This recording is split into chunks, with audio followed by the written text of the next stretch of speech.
cette église étaient certes des assemblées effectivement établies en Asie mineure.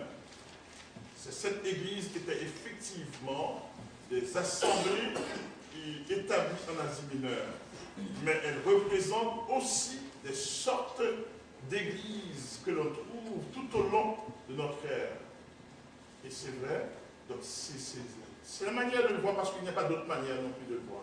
Elle représente des sortes d'églises de notre ère. Par conséquent, le message que Christ leur adresse est pertinent en tout temps. Ça, c'est le commentaire de John McCarthy. Le message que Christ adresse à cette église est pertinent en tout temps. Ce n'est pas pour ces gens, les gens d'Éphèse du temps passé, mais c'est pour nous aujourd'hui. Ça nous concerne directement, ça nous concerne précisément. C'est à nous que le Seigneur s'adresse. Il nous présente le bilan de notre vie spirituelle pour dire, ouais. Donc il nous donne le canet. Il nous donne des notes pour nous dire voilà où est-ce que nous sommes, les choses à corriger, les choses sur lesquelles à travailler.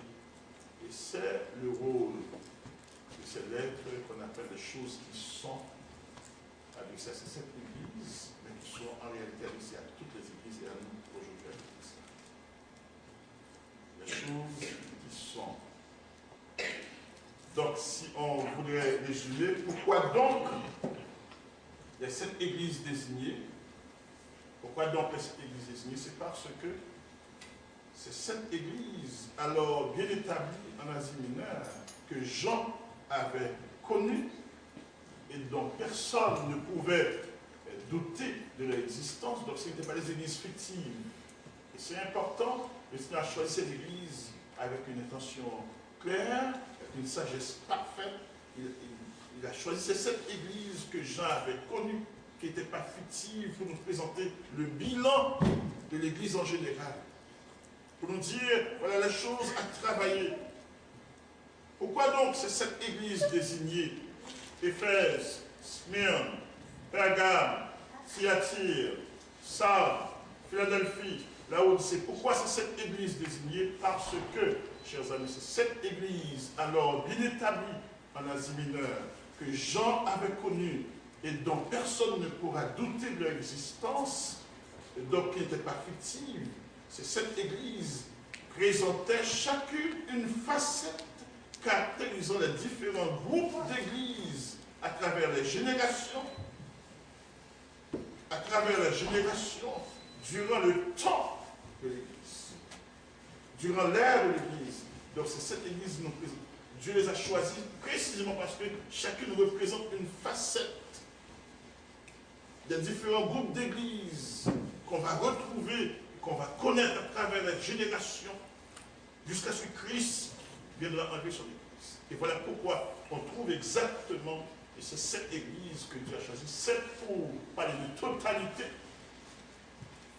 mais aussi cette église pour les présenter avec différentes caractéristiques pour dire, voilà ce qu'est l'église, et à travers, voilà ce que sera l'église à travers le temps. Oui, je vais. Cela ne pouvait pas dire que ce sont des prototypes. Cette église, c'est comme des prototypes. Oui, oui. Oui. Parce qu'en fait, il nous présente des différentes, tu vois, il nous présente des différentes images. Prototypes, probablement, on va dire, des coquilles de ce que ça va être, mais c'est la réalité qu'on va retrouver à travers les différentes générations, durant toute l'existence de l'Église. Voilà ce que sera l'Église. Et c'est pour ça, fais attention.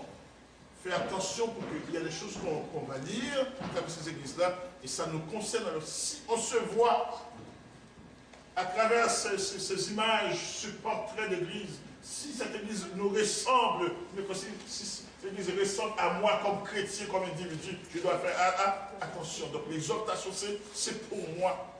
La recommandation s'adresse à moi, ou encore la félicitation, l'encouragement s'adresse à moi. Alors c'est pour ça que Dieu nous présente ce portrait d'église pour nous dire, voilà ici le miroir, voilà ce que nous serons, voilà, à travers le voilà ce que sera l'église. Donc Dieu a choisi cette église de manière précise parce qu'à travers chacune d'elles, il y avait cette facette, il y avait cette image, il y avait cette réalité de l'église, des différents groupes d'église à travers générations durant le temps de l'Église. D'autres diraient que pourquoi donc c'est cette Église? D'autres diraient parce que chacune d'elles représentait une période de l'histoire de l'Église. Ça, c'est une autre approche. Il y en a qui vont dire, au lieu de voir à travers ces églises les différentes facettes de groupes d'églises, il y en a qui vont voir plutôt, il y en a qui vont dire, par exemple, l'église d'Éphèse, c'était la période de l'église primitive. Vois-tu? Et qui va perdre son premier amour plus tard. Alors, il y a plusieurs approches. D'ailleurs, si vous avez Scofield de cet avis-là, je crois avoir amené ma Bible Scofield. Est-ce que quelqu'un a une Bible Scofield avec lui? Personne? Ok. Scofield est de cet avis. Et dans son commentaire, il va dire exactement la même chose. Et parce que les dispensationalistes et tout petit peu vont penser que c'est quasiment, ils vont appeler cette dispensation et la période de l'Église. Alors, Scofield est de cet avis. Et je vous lis un petit peu ici. Scofield n'a pas de note. Hein? Est-ce que je me suis trompé? Ok, il y en a, merci.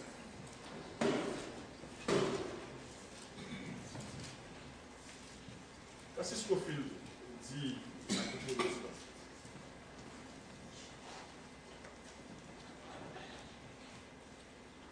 Il dit d'abord que, bien que le thème, bien que le thème grec, angelos, soit habituellement traduit par ange, il est souvent rendu par messager, parce que vous parlez au niveau de l'ange, de l'église, etc. Mais quand il va descendre un peu plus bas, il va dire autre chose. Il dit que l'église d'Éphèse,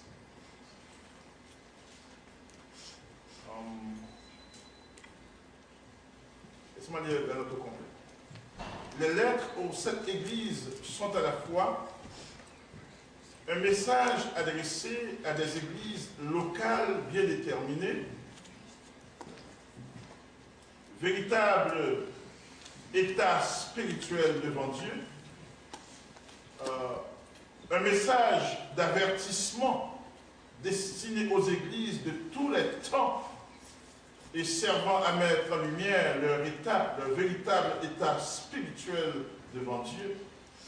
Troisièmement, un message personnel exhortant celui qui a des oreilles à écouter et rappelant les promesses faites à celui qui vaincra.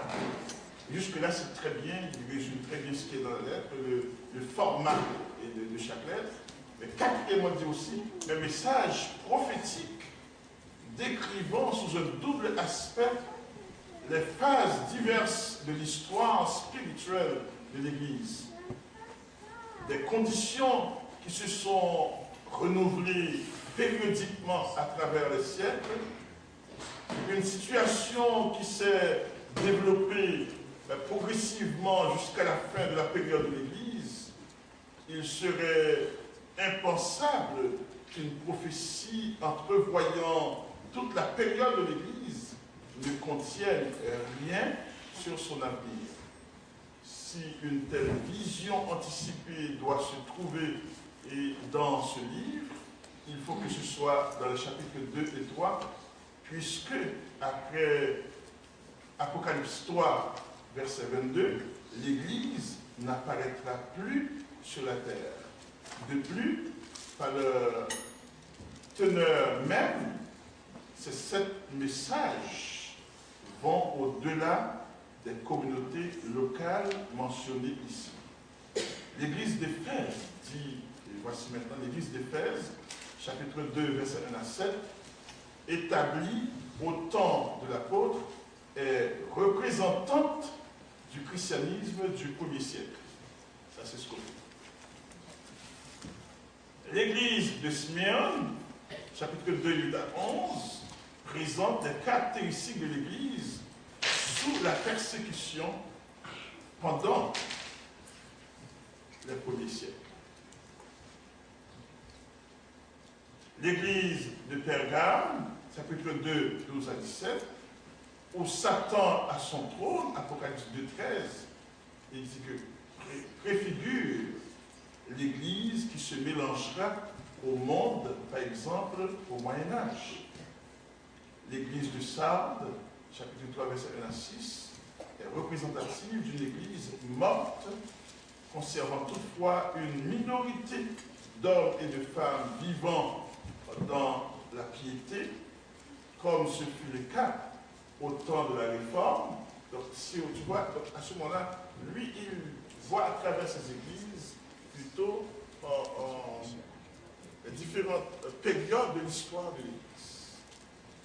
Il dit que chacune des églises représente plutôt une période de l'histoire de l'Église. Donc, c'est son approche, mais je pense que je suis plutôt d'avis que c'est cette église, que la totalité des églises, que les différents groupes d'églises à travers les âges et durant toute l'ère de l'église. Donc, c'est un petit peu. Merci beaucoup. Et on pourra toujours regarder pour ceux qui veulent. Et donc, c'est un petit peu l'approche de Scofield là-dessus.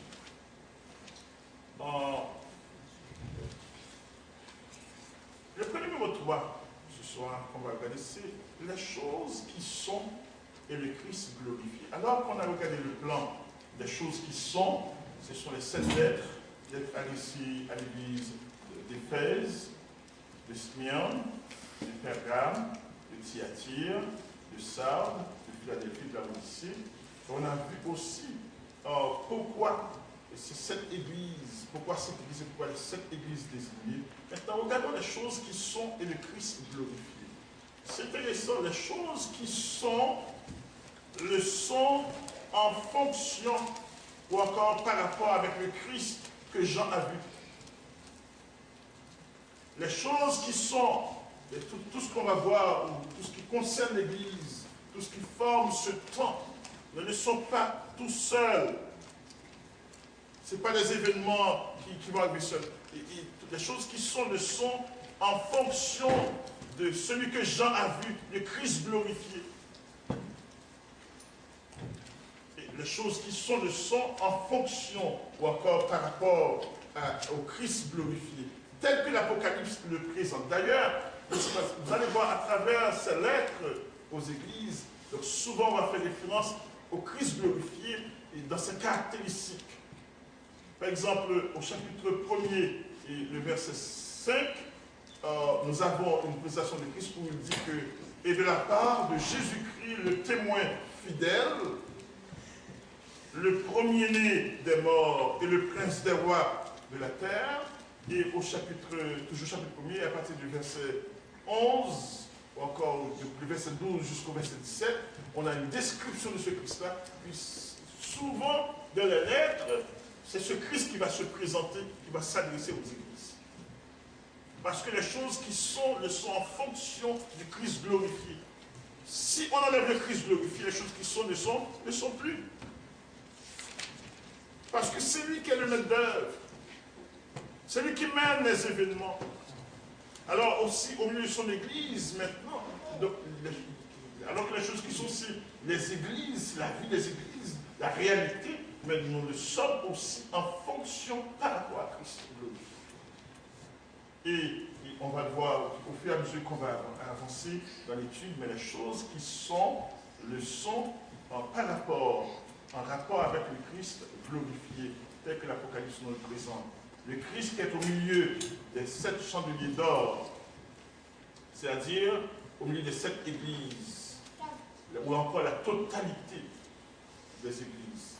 Les choses qui sont le sont en fonction de lui, parce que Christ est au milieu. Et puis, je vais dire quelque chose de très important tout à l'heure. Nous sommes aussi, il est au milieu des églises, mais il tient dans sa main droite les 7 étoiles, c'est-à-dire les 7 anges ou les 7 messagers, ou encore les 7 pasteurs des églises, ou encore tous les pasteurs des églises, il les tient dans sa main droite. Il est en contrôle. L'église, écoutez, l'église n'a pas glissé de sa main, il est en contrôle. Les choses qui sont, il mène les événements. Quoi que nous voyons, quoi que nous entendions, Christ mène les événements. Les choses qui sont, le sont en fonction de Jésus-Christ, en fonction de ce qu'il est. Notez bien, le Christ glorifié n'est pas juste figé comme